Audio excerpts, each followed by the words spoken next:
Shalom. Shalom. It's the brother Kalaya. Brother Deshaya. Coming at y'all with a quick lesson. Law willing to be edifying, first and foremost to the elect and those that cling to the body. All right, but before we get started, we like to give all glory, honors, and prayers unto Yahweh by Hashem, Yahushua by Hashem, and Kakodash. Double honors to the apostles and elders of Great Millstone. Peace and salutations to the hopeful elect. Hey, Shalom. Shalom. All right, and this lesson is predicated, all right, on a topic I was thinking about while I was at work. All right, I took a lot of things from the elder down here. You know, older brother, and not just the elder, but other brothers as well, man, younger brothers. All right, and then I'm gonna name this video "Spiritual Scavengers," okay? Because as men in the truth, that's an attribute that we all must take on, okay? Learning from other men's mistakes, all right, and you know, pretty much using it to your advantage. All right, just like I was explaining to this brother before I put the camera on, you don't have to go through a situation, all right, in order to learn from it. All right, there's plenty of experience with all of the men, all right, with the elect, all right, the from the apostles to the, you know, to the heads, to the bishops, all right, to the officers, even to the new brothers, okay? We all have something, a lesson we can contribute to the body, all right? And we can't proceed if we don't learn these lessons, all right? Because that defeats the point of being a body, all right? If the right foot stub his toe on the end of the bed, do you think you're gonna do the same thing with the left toe? No, you pretty much learn from, you know, that other foot. You see, if you walk into the kitchen and you bump your head, are you gonna do it again? No, all right? You learn from your mistakes. In like manner, we have to be the same way in the truth, okay? But let's get that Proverbs, man. I mean, not Proverbs, Psalms 37 and 37. This is the book of Psalms, chapter 37, verse 37. It says, "Mark the perfect man, and behold the upright, for the end of that man is peace." That's right, man. All right, and first and foremost, the perfect man that we do mark is whom? Yahushua. You see, Yahushua, we mark we follow his steps, his footsteps. We follow the way that he has plowed, all right, and we follow suit. But on an earthly level, who do we, you know, who's the perfect man? All right, the righteous, the elect, all right, the 144,000, the prophets, man. Okay, we mark those men, and that word perfect, I want to say, it means to be complete. All right, to be complete. We're watching these men, all right, and best believe you have men watching you as well. Okay, they might dig your style, or I might see you handle a situation a certain kind of way, and they're gonna, you know, cling to that. All right, and we must do the same in like manner. All right, but read it again, the The book of Psalms, chapter 37, verse 37 again. It says, "Mark the perfect man, and behold the upright, for the end of that man is peace." That's right. All right, behold the upright. Behold those that are, you know, actually living this thing. Okay, putting forth their best effort. All right, putting their best foot forward. All right, trying to actually become the scriptures, man. Actually embodying this thing of ours. Okay, and it said what? The end of that man is peace. Why is it peace? It's peace because that man he's basically abiding by Yahweh by Hashem Yahushua's rules, man. And the scriptures tell you that he's going to bring peace into you if you do the best you can, man. All right, according to his laws, his statutes, and his commandments, not what man say. You know, you got anything you want to say? No. Okay. All right. And I wanna grab something just to you know, back up what I was saying. If you can grab Proverbs 3 and 1, for Bakashah. This is the book of Proverbs, chapter 3, verse 1. It says, "My son, forget not my law, but let thine heart keep my commandments." Keep going.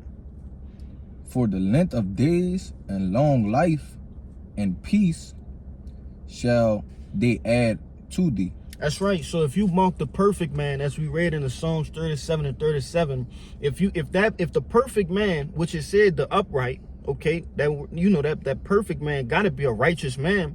He's doing what? He's doing his best to follow the law, statutes, and commandments, all right? Not only in the face of other men, but what? Also in off camera as well, man. All right, in his solitude, okay? He's being a man of the Lord in secret as well. You see, not just in public. All right, so that man, he got to be doing what? Following the law, statutes, and commandments. That's by default. You see, and it said what? It's gonna read verse 2 again. Verse 2 again, it said, for length of days and long life and peace shall they add to thee. That's right, man. And it said what? In 37, in the end of that man shall be peace, man. You see? So following the law, statutes, and commandments has nothing but benefits that follow up with it, man. Okay, the effect of doing that is benefits, nothing but benefits. Nothing bad happens, okay, by following the law, statutes, and commandments. You see? But you can get that Sirach. This is the book of Sirach, chapter 6, starting at 33. Starting at verse 33, it says, if thou love to hear, thou shalt receive understanding. And if thou bow thine ear, thou shalt be wise. Keep going. Stand in the multitude of the elders, and cleave unto him that is wise. So when you hear certain men starting to say things like what? Hey, they dropping jewels, okay? Or, I hope y'all picked up that jewel I just dropped. Text that brother on your phone. Tell him, we doing a little vid.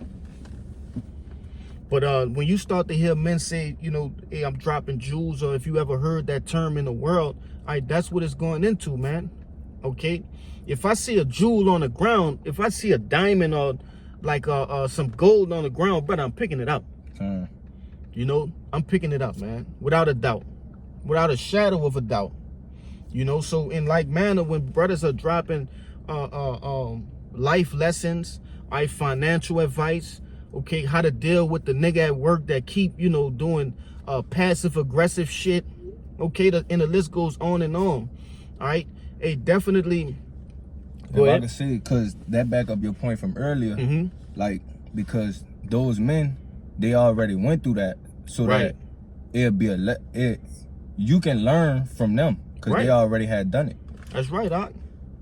Like I was telling this brother, I gave him an example. I said, man, if I walk across the street, without looking, and I get hit by a car, would you walk behind me without looking?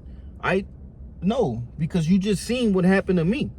Okay, so in like manner, we do the same shit, man. While we out here willing and dealing, avoiding Esau, Edom, avoiding the wiles of Satan, okay, all the snares, the traps that Satan set out, okay, we'll actually, it's the same thing, you see? And you got to learn from these men. These are some beautiful brothers, that are in these camps, man, across the globe. And best believe they have been through some shit. You see, because that's required in this thing of ours. If you're not going through nothing, and I heard the apostles say this first, if you're not going through nothing, hey, you might want to check yourself, man. Hey, get that one,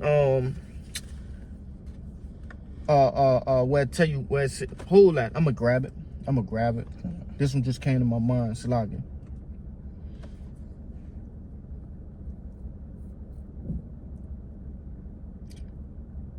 Yeah. 1 Peter 5:9, and it reads, whom resisted steadfast in the faith, knowing that the same afflictions are accomplished in your brethren that are in the world. You see? So, hey, text that brother too. We'll tell him I'm gonna call him as soon as we finish this video. But yeah, I'm gonna read it again. Salag, it threw me off. 1 Peter 5:9, whom resisted steadfast in the faith, knowing that the same afflictions are accomplished in your brother that are in the world. You see, so hey, it's nothing out of the ordinary or something that a brother never seen. Some new thing just happened unto you. No, somewhere all right, whether it's in the scriptures or whether it's an actual brother who you can pick up the phone and call to ask about that situation, all right, they have went through it, man. You see, that's why we're able to grab this wisdom from the scriptures, because it's nothing new under the sun, man. You see, we getting the Jews from the scriptures, all right, and then we go out, we bump our head, and then we able to drop Jews, all right, to the next brothers. What he said, you know. And I don't mean to be long-winded, but I definitely want to encourage brothers to, you know, hey, it's okay to get taken up under a man's wing. You see, there's nothing wrong with that. Nobody laboring you, nobody punking you. All right, it's not nothing to be looked down on. Hey, man, hey, we dealing with real life, man. All right, and you can think this thing of ours is a joke, okay, but Satan is actively trying to sift men. You see, so don't let your pride get in the way of, all right, you calling a brother up to say, hey, bro, you know, I seen how you dealt with that guy. Hey, man, what made you, you know, start to move that way? You know, you ain't jocking the brother's style or nothing of that nature, man. You know. But finish out on that Sirach, Babaka Shah. This is the book of Sirach, chapter 6, verse, I'm gonna start at 33 again. It says, if thou loves to hear, thou shalt receive understanding, and if thou bow thine ear, thou shalt be wise. Stand in the multitude of the elders, and cleave unto him that is wise. Be willing to hear every godly discourse, every godly discourse, and let not the parables of understanding escape thee. That's right. So if you don't understand something, that a brother say, he might have, you know, worded it to where you're not really familiar with. Hey, ask that brother, man. All right. First and foremost, you gotta understand that certain things gonna go over your head, man. You cleaving unto the elders, all right, men that have been here longer than you. Okay, you're not gonna know everything. All right. So nevertheless, it's imperative that men ask questions. Okay, don't be afraid to ask questions. All right. You know that the elder always say this, man. The elder Yakanan out here. Hey, this is not comic view. All right. This is not comic view. Nobody is you know, gonna laugh at you and nah. Hey, that's bitch shit, man. Hey, we this a business. You see? This is a business, man. All right, and we only as weak as our weakest brother, man. You see? And then like manner, we strong as our strongest brother. Okay, so it's imperative that we, you know, link together and pick each other up, man. So ask questions. You know? Hey, brothers love when you ask questions. And even if they don't know it, they gonna go figure it out. And now they didn't learn something new because of the question that you asked. You see? You got anything you want to say? No, I was just gonna say, but so it's still a rotation. Like it still help. Like even It's a win-win. Like even you asking that question help that brother out. So right. It's still a revolt. Everybody's still learning. Finish it out, huh? Verse 36. Yep. And if thou seest a man of understanding, get thee betimes unto him, and let thy foot wear the steps of his door. That's right, man. Hey, and that going to like calling brothers, man. You know, they inquiring, you know, about shit. Like I just said, asking questions. Hey, it might even mean pulling up on a brother. All right, go see how that brother do it at his house. You know, you might learn something that you ain't never seen before. Not you might, you will. You know, hey, brothers transform when they enter the body and you actually start to see what's going on behind the scenes. Men start to transform. They start to look better. I think better, live better, operate in this world better. You see? But that's all about, you know, it's all about the topic, you know, that I chose, man. And Tawada Yabashim Yal Shine for putting that topic on me, all right? Because a scavenger is what? It's an animal that go around, all right, and it's not just playing with the food, right? Or after somebody done ate a meal, or after an animal has ate a meal, it's going to consume that. For what? For nourishment, to be for sustenance. You see? To satiate its hunger. All right? And that's how we have to be in this truth of ours, man. You know, we wouldn't be who we are, all right, if we didn't do such, man, whether Jake admit it or not. You know, you have anything you want to add? No. Con. You know, so like I said, man, we don't want to be too long-winded. We about to get ready for this what is called Eve of Destruction video. All right. So without any further ado, we'll get out of here, man. We want to give all glory, honors, and prayers unto Yahweh, Ba'ashem, Yahushua, Ba'ashem, Rakakudash. Double honors to the apostles and elders of Great Millstone. Peace and salutations to the whole free elect. Hey, Shalom. Shalom. Ba ba ba ba. Ba ba ba.